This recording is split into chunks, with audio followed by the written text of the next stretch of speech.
All right, let's get into it. Let's get straight into it. In Group A, Netherlands finished top, Qatar finished fourth. Senegal finished second and Ecuador finished third. In Group B, England topped the group, followed by the United States of America, and then by Iran, and then Wales rock bottom. First, let's talk about Group A. Going into this, you had a feeling that Netherlands were going to top the group, and that's what happened with a dominating performance over Qatar. As we know, Qatar have proven throughout this tournament that they're not quite ready for prime time, let's be honest. You know, from the moment they stepped onto the Al Bayt Stadium and got absolutely played off the pitch by Ecuador, we knew that there was something negative brewing in the water. Now, in the Senegal game, they put in a tremendous effort, but just weren't at the level required, as Senegal won comfortably. But despite that, they were able to still score a goal and all that kind of stuff. But despite that, the Netherlands game, they look back to their hapless, hopeless selves. As sad as it is to say, the team just, even though they've been together training for a while, it just seems that they lacked that bit of quality, you know, the concentration and focus required at this level. Look at the De Jong goal, for example. I'll allow that for the Gakpo goal. You know, he's inevitable right now at this point of the tournament. But the De Jong goal, those two defenders then, they just let him run into the goal and put it in. Like, ridiculous level of defending. Lack of focus, man. But well, at least they can put their hands up and they can enjoy this experience and be happy that they were able to play a World Cup in their own country. Apart from that, I don't know what other positives to take. Maybe just playing against high-level opposition in such pressurized high-level matches, I guess. I don't know. But Netherlands, obviously, they have not been playing at their optimum level, even at medium, you know. Yeah, they've been playing at an optimum level, but not at their highest level. They've done what is necessary to get out the group and to finish top, as many people expected them to do. So I'm sure they're pretty happy with that and how that's gone, you know. Nonetheless, speaking of the other teams in that group, Senegal managed to sneak through after beating Ecuador in the final game. Ecuador looked pretty good up until this game, to be honest. Like, I feel like with the group stages of World Cups, you want to have games in a certain order. Maybe facing Senegal in this moment was a bad time for them. They might have preferred to face Senegal after the Netherlands game, but the games are set out the way the games are set out. Senegal came into that game knowing that they had to win, and they played like a team, knowing they had to win. And I think that helped them in the long run because they knew they had to go, you know, all out for the victory.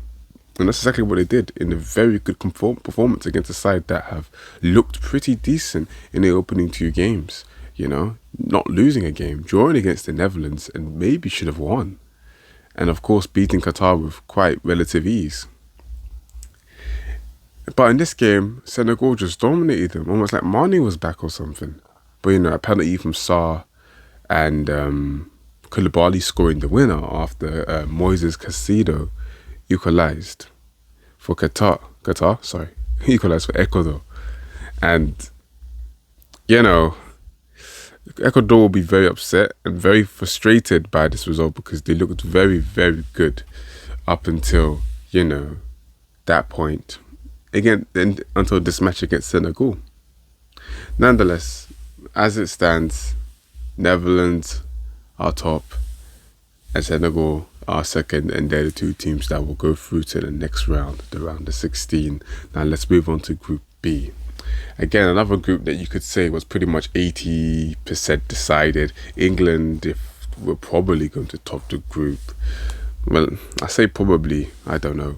I felt like playing against Wales, they're really proven in the sense that they might not be good enough to beat England. So, you know, when it turned out that England beat Wales, it wasn't a surprise, you know. The interesting game was always going to be the other game between USA and Iran, but that didn't really promise much either in terms of the actual game itself. USA won 1-0 and England won their match 3-0. Obviously, England had a slow first half. They did control the game, control the tempo. And you really thought that, with Wales chasing the game, chasing the qualification, that they would be trying to take England on, Saudi Arabia style. But they really just played the same way, just changed the formation and made it look more attacking. 4-3-3 instead of the usual 3-5-2, 3-4-3. And it didn't do much, really and truly. Certain players in the attacking sense, in particular the two wingers, Dan James and unfortunately Gareth Bale, just didn't look at the races. Gareth Bale even got subbed off at half time, which pretty much tells you how his tournament is going, how it's been. A man that so much hopes were placed on his shoulders, he's been unfortunately unable to deliver. And that might be because he's just been taking it easy in the club season, maybe trying to ensure he's ready for this tournament, but at what cost of match level, match sharpness? He just hasn't been at it. It hasn't been the tournament for him. He scored obviously in the opening game, he looked alright, but he hasn't been able to replicate his classic magic that he usually does for Wales. Everyone expects him just to turn it on like he always does, but he hasn't been able to do it this time. He just hasn't been able to do it this time. England took control throughout the game. Rashford had a chance in the first half, but Rashford was soon to score twice later on in the second half with a beautiful free kick, Ronaldo-esque, catching Ward, taking a step to the other side and putting it in the topish corner, middle corner, and then Foden scored literally a few seconds after that. Rashford intercepting the ball, and then obviously Harry Kane getting another assist, crossing across the 6-yard box to Foden. And then Rashford scored again to make the game well and truly safe. Of course, with USA scoring against Iran, they needed to score 4 goals, Wales.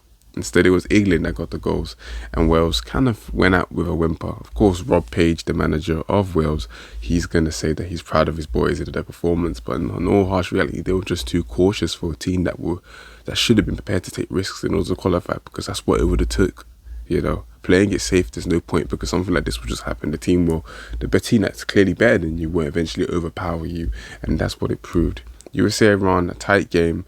USA edged it. The golden boy, Christian Pulisic, scoring the winner, with Kenny obviously included in the build-up.